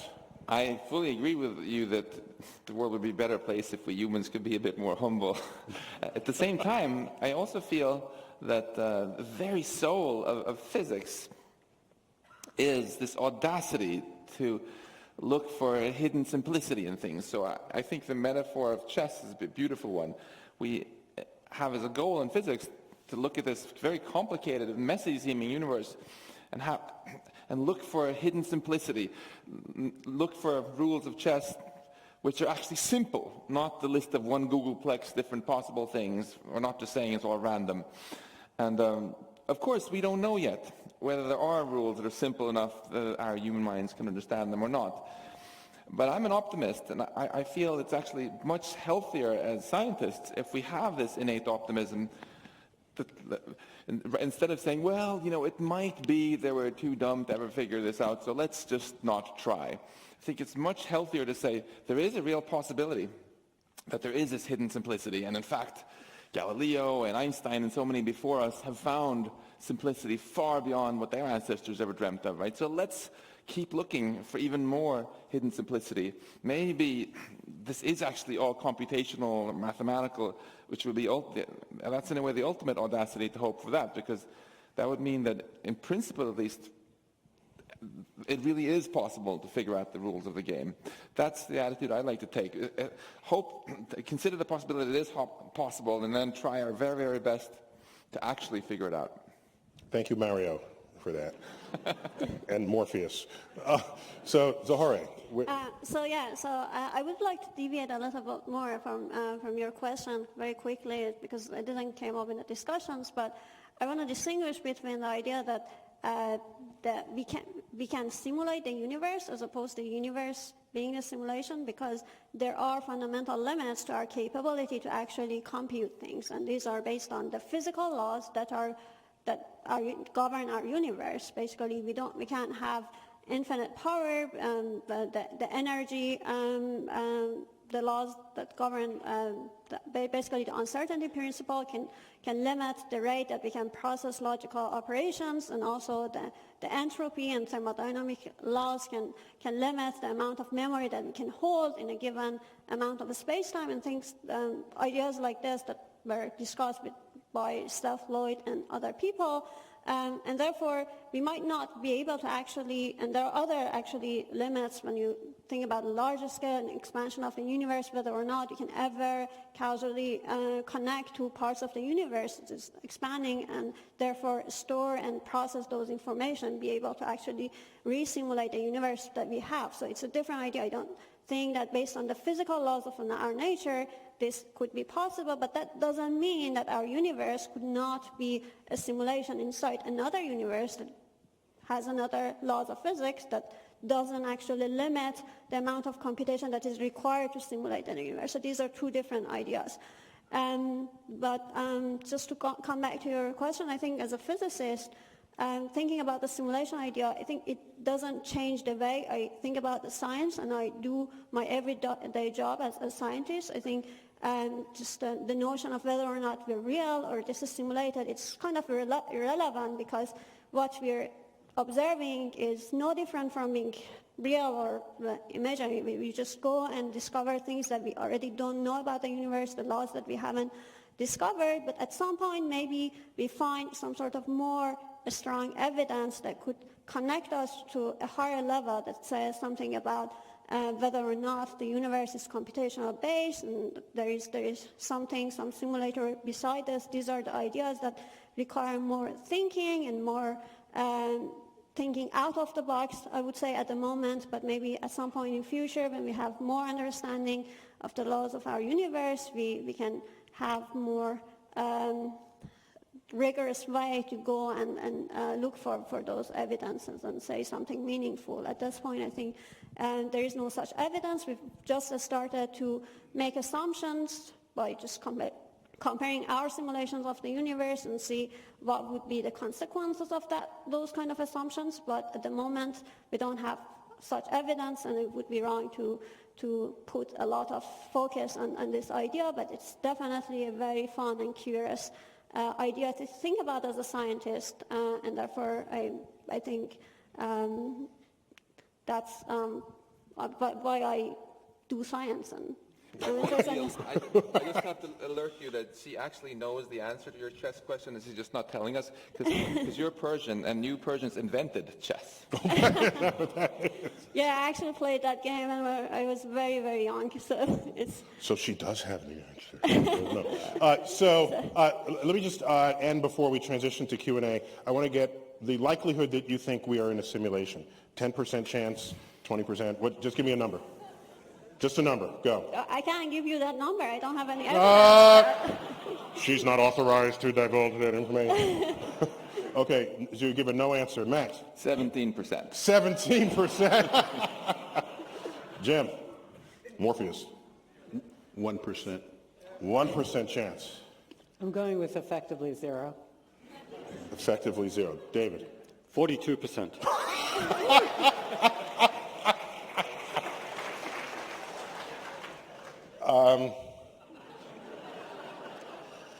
So I think the likelihood may be very high. And my evidence for it is it's a thought experiment, and it's simple. We'll just end with this reflection. And I'm elsewhere, like on YouTube, saying this, so you can check it out again later if you choose. I just think when I look at what we measure to be our own intelligence, and we tend to think highly of it.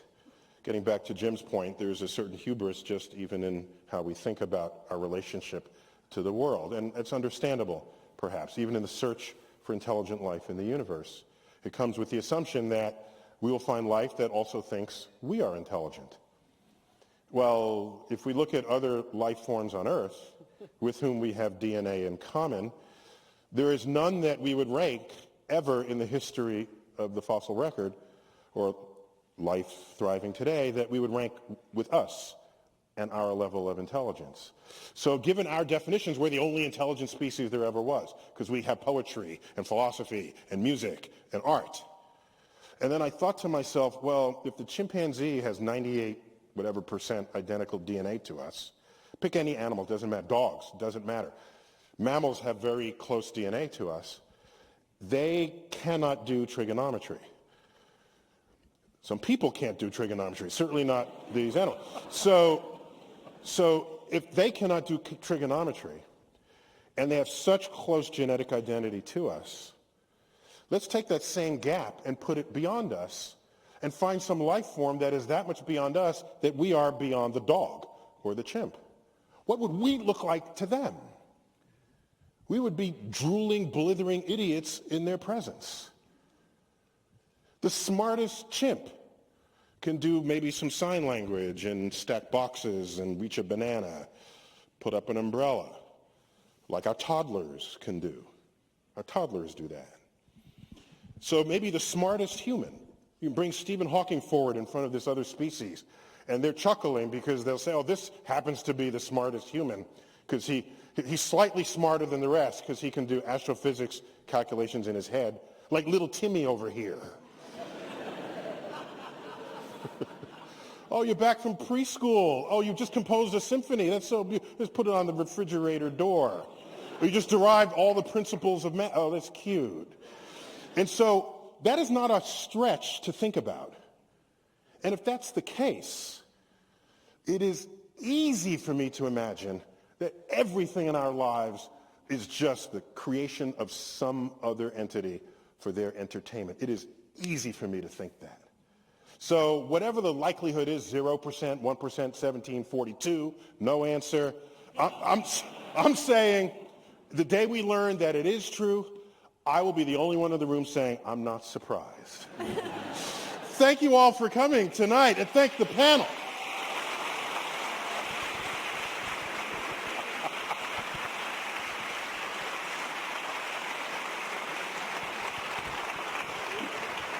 We will bring up the lights, and in this transition between the formal part of the panel and the Q&A that we'll be taking from you, I just want to tell you just what it takes to run this thing.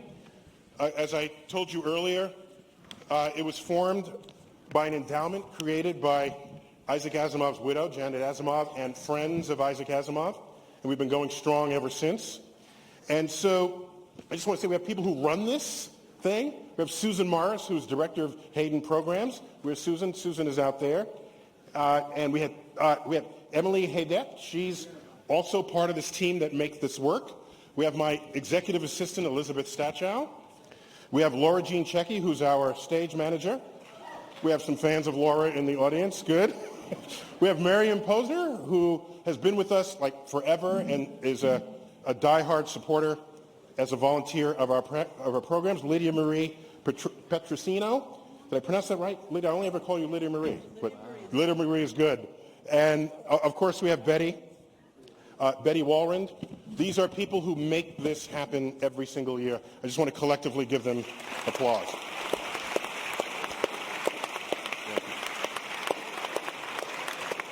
We have about 15 minutes for Q&A, so let's go straight to it. We'll go back and forth, left and right. No one will hear you unless you speak into the microphone. So let's start here.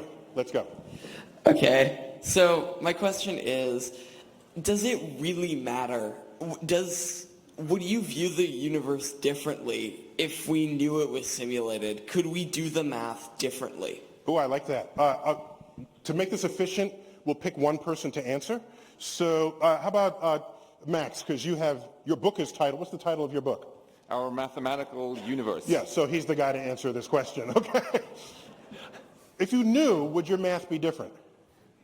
Well, I'll take your question to mean if I knew, would that make me super depressed or super excited? Would it change the way I feel about everyday life? My answer is absolutely not. I feel that when we look at these rather sterile equations or the computer code or whatever it is that's running this, there's no meaning or purpose built into that. We shouldn't look to our universe creating the meaning for us. It's we who give meaning to our universe. So the way we feel about things and the meaning we create is the same, regardless of whether we're simulated or not. And I think this is very much the point that David was making earlier also. We shouldn't diss things just because you're simulated. The math is a little bit different if we're simulated, on the other hand, because there's also the math of the simulating universe. Right. There's a math of our universe embedded in a bigger one, which raises some exciting prospects like, hey, maybe we could get out and explore that one. So that'd be cool. Wait, so you're saying, can you embed a complete system of mathematics within a higher system of mathematics? Yeah, maybe the embedding universe is a vastly higher level of complexity than ours in order to have the computational power, for example, to simulate ours. And hey, maybe they'll let us out one day. We're just computers in their world. They'll give us input devices. So you feel like you're in prison? No, it's just like, it's like Earth is cool, but the galaxy is even cooler. Okay. Yeah, a quick one here. I think it would feel different. It's like, it always interests me that if you miss a basketball game and you know it already happened, it's less interesting to you to watch, even though you know it happened already, because it's not happening in real time. And you might not even know the result, but I think there is a sense in which psychologically the idea that it is pre-programmed would be disturbing, at least to me. My analogy to that is if you go to the Smithsonian Air and Space Museum in Washington and you see the Apollo 11 command module that went to the moon and came back, and there it is. If you made an exact replica of that and put it on display anywhere else and say, you cannot really tell the difference except microscopically, but it's a fake, it means it's different to you, even though you can't tell the difference. The knowledge that is real seems to matter to us than if it's a simulation or a model in that case. So I have to agree. I reluctantly agree. Well, I don't want to agree, but I have to agree. I disagree for one reason. I don't do science to make me feel something. I do science because I think it's an investment in the long-term survival of our species. Our science underlies our technology. If our environment changes, we will use that technology to survive. Well, that's true whether we're simulations or not. That's why I do science. Are you also running for president? No, because they can't talk about science. By the way, Jim Gates is on the President's Committee of Advisors of Science and Technology, PCAST, and you've been there for almost the entire administration. So keep up the good advice that you're giving. Let's go right here. Hey, how you doing? Good. What grade are you in? 8th grade. 8th grade. Cool. So what do you have? So you were saying about bugs in the code of the universe if it is a simulation. How come if it probably statistically would not be perfect, how come we have not so far seen any like corruption or glitches maybe in the far looking like the cosmic background radiation? How have we not seen anything that just seems like it couldn't be there? Great question. Jim, what do you got? That's an easy one to answer. Up until September of last year, we had never seen gravity waves either. The point is that our technology was not sufficient and might not be sufficient now. Okay. So, so what he's saying is that it may still be there, just haven't found it yet. That's a cop-out answer, I think, between you and me, but don't tell him that I said that. No, Okay. maybe Oh, wait. Yes, sorry. Yes. Yeah, so exactly the line of investigation that we had in our paper is whether or not the simulation is imperfect, as you say. So given that we haven't already seen something doesn't mean that we might not see something, and therefore, as I said, we look for evidences that tells us that there are some imperfection in the universe because the simulator or the amount of computation that could be done to generate our universe has been finite. It hasn't been infinite, and therefore there might be some evidence, but it doesn't mean that the fact that we haven't seen it doesn't mean that we shouldn't go and look for it. It's been difficult, but... But I thought the question was, why haven't we seen it? That's what I answered. Well, yeah, and don't you both agree? You're saying if you haven't seen it, doesn't mean it's not there, and keep looking. Right. Good. I've got a question from Twitter that came in. Evan Quinter from the Twitterverse asked, I think I'll direct this to Max, if the universe is a simulation, does that mean there's a limit to how far our universe can reach? Because we speak of an infinite universe beyond our horizon all the time. So you're ready to say if it's a simulation, it can't be infinite, and there is the limit to the code. It's a great question. If we are being simulated in one universe up on finite computational resources, yeah, then either the size of our universe is actually finite, or there's some other trick, like it just keeps repeating itself over and over again. Like the background in the Flintstones when they're riding in the car. Precisely. The background just repeats. I was so angry. I said, you can't draw me. What's with your budget? Ever see the backdrop of cartoons when people are running? It just repeats. When I was a kid, that disturbed me. Maybe it's a just-in-time simulation. It's kind of like the Truman Show or something. You know, they started off simulating me in Australia where I was born, and 1 point up. I came to New York, so suddenly they had to like simulate all of you guys. And for then, you. Yeah, exactly, or for whoever. Or maybe they start off with the Earth, and then we go to, hell. The Voyager just reached, the thing just reached Pluto, so now I had to simulate Pluto. I see. It's like that. So it's, Start with Pluto. start small, go bigger. Yeah, don't get me started on Pluto, first of all. But what you're saying is they might be just laying down the bricks in the road as we drive along. Just-in-time simulation, they call it. Just in time. Yeah. Simulate only as much as you need. Okay. Right here, yes. Hi. So we briefly discussed infinity and how it relates to this topic, but I was just wondering on the other end of the spectrum, why is nothing not a thing? Why is there not nothing when you come down to the fundamental question? But we had an entire Asimov panel on that very subject. Where were you? The title of that was called The Existence of Nothing. And we had all the experts on nothing on the stage at the time. I'm just saying. So, okay, maybe he didn't know that. So, I actually have a probabilistic argument. okay, so we'll entertain it, but go online. The whole thing is there. It's called The Existence of Nothing. Okay, yes. So in my book, Dark Around the Dinosaurs, I have a section on cosmology, and I actually talk about the probability of nothing. And I think nothing is just very unlikely. I mean, first of all, we wouldn't talk about nothing because we wouldn't be here. But nothing is just one point. If you think of a number line, 0 is just 1 point on it. And nothing is just, I would say, is very unlikely. And if you have an explanation of why there's nothing, then there's something there that allowed you to have the rules that explain it.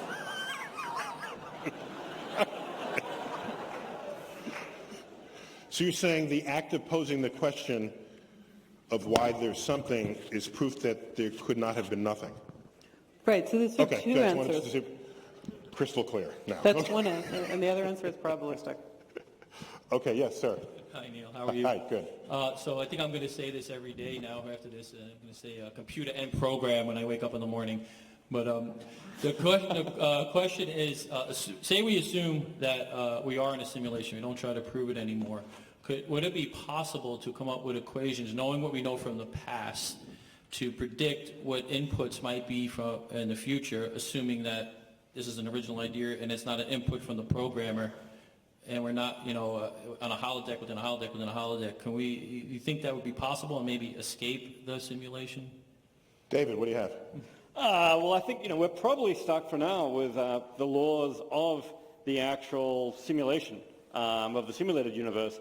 If it's a perfect simulation, we're not going to be able to do better than that. We're not going to get information about the character of the simulating universe. Now, if it's a buggy simulation, or if it's interactive simulation, if they're sending messages down here in the way that God was supposed to, and so on, then all bets are off. All I can say is so far, I've not seen evidence that we could use to make predictions. Hey, well, tomorrow the simulators are going to, call the whole thing off. So all we can do there is speculate, as far as I can tell. If Zore's work pans out, maybe we'll suddenly have a lot more evidence. And I want to add that at the end of the day, we are living in this universe, so we are constrained. by the laws of this universe. So the concept of escaping from this universe doesn't seem logical to me, because we are bound to be evolving according to the laws of this universe and not something beyond that. Plus, if other universes have slightly different laws of physics, I don't want to be the first to visit them. Send something else there and we'll figure it out. We only have time for a couple more questions, one of which I'm going to take from our Twitter list. But let's go right here, sir. Yes. Sorry, no, I tend to disagree with your conclusion about the universe simulation percentage, and more agree with Lisa's 0%. Here's why. Using your chessboard analogy, yes, there are 64 pieces on a chessboard. You can assign numbers to each piece. There's 64 squares. 64 squares, Yeah. right. And you can assign values, numerical values to the chess pieces, and then use computers to see into the number of plies, 3, 4, 5, and then run the simulation, and you get the end result, see who's going to win, and so forth. However, just look at, the humans on this earth. We have 7 billion people now on earth, and even we can mathematically model one person. When we have interactions of each other, we have interactions of more than each other, because, every action, there's a reaction, and then we have 7 billion people. So, the result is going to be totally unpredictable. In fact, it doesn't look too good because, the Earth with its limited resources and the Earth population growing, at a logarithmic, the rate, it's Exponential rate. conclusion, Yeah. exponential rate. Yeah. It's going to be, one conclusion, and that is, the result is not going to be good. So, But it may be that these multiple interactions that transcend our native ability to compute are no different from the tic-tac-toe game being played by the 5-year-old. We're just too stupid to know. well, that's true. That's right. But again, when you look at the complexity and try to mathematically model 7 billion people's characteristics. Yeah, we can't very do it difficult. because we just have human Absolutely. brains. Thank you very much. Yeah, sure. And forgive the rest of the people online. The last question is going to have to be from our Twitter stream here. And this one I'm going to send to Lisa. Lisa, you will take us out with your answer to this question. This is from Ashley Canino.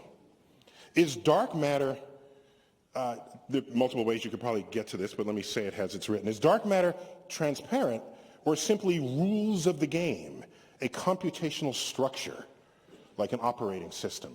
And think of dark matter and dark energy, these permeating elements of the universe that we don't understand at all. We don't know what's causing them, but we can measure their existence. Could that be the blood of the operating system throughout the universe? So it's an interesting question, and people have asked that question. And you have to take a little bit of an Occam's razor approach here. So first of all, dark matter is indeed transparent matter. It's matter that light just goes through. There's evidence for it not because we see it, because it doesn't emit or absorb light, but because it has gravitational influence, and we can observe the gravitational influence. Now you can ask, is that because we got the laws of physics wrong and there really wasn't matter and we got the laws of physics wrong? Now, first of all, it's a lot simpler to believe this matter that we have no reason to believe shouldn't be there is there than to think we got the laws of physics wrong. Because the laws of physics work incredibly well over many different scales. So there's no evidence that those laws of physics are wrong. But furthermore, there's more and more evidence that makes it look just like it's matter. One of the things is known as the bullet cluster or other clusters, which are really mergers of clusters of galaxies. Clusters of galaxies are bound states of many galaxies head together. And when those things go through each other, a cluster of galaxies has gas in it, it has stars, and it has dark matter. What goes through it, you see the gas gets stuck in the middle. You can see that through X-rays. Through gravitational lensing, you can see the dark matter just pass through. It acts just like you would expect matter that's not interacting to act. It goes right through, the gas stays in the middle. Now you can try to mock up equations or some simulation or something that does that, but it looks just like matter would look. It's exactly what you would predict. Except we established earlier that we don't form our own galaxies without the existence of dark matter creating the womb in which we collect. So isn't that kind of like an operating system, enabling matter to do its thing? Well, gravity is in some sense, the operating system. But gravity is responding to the existence of the dark matter. And dark matter does play a big role. There's more of it. It collapses. It doesn't interact with light, so it can form structures more easily than normal matter. I like that. Gravity is the operating system. Well, how about dark energy? Dark energy is another just thing that's in there that's responding to gravity. So dark energy is, for those of you who don't know, it's smoothly distributed. It's not like matter that clumps together. It's the operating system. It's not the operating system either. The operating system is everywhere you touch on a computer. So is dark energy. I'm just getting confused now. It's part of what I put in, at least in my initial state, and then I let the gravity equations work on it. So you have this distribution of energy, you have this distribution of matter, and then you can ask, what is the effect of this energy that we don't observe directly? In some sense, we observe the fact that it is responsible for the acceleration of the expansion of the universe. But gravity is the only law there. The other stuff is just stuff. Dark energy is stuff. Dark matter is stuff. The gravitational equations are acting on that, and it's actually creating the gravitational force. Well, so if gravity is the operating system of the universe, I can't wait for Universe 2.0. Thank you all for coming this evening. And thank the panel. Zore, Max, Jim, Lisa, David. That was so much fun. That was really Thanks for coming out. That concludes the 17th annual Isaac Asimov panel debate. Good night to you all here in New York. We'll see you next year.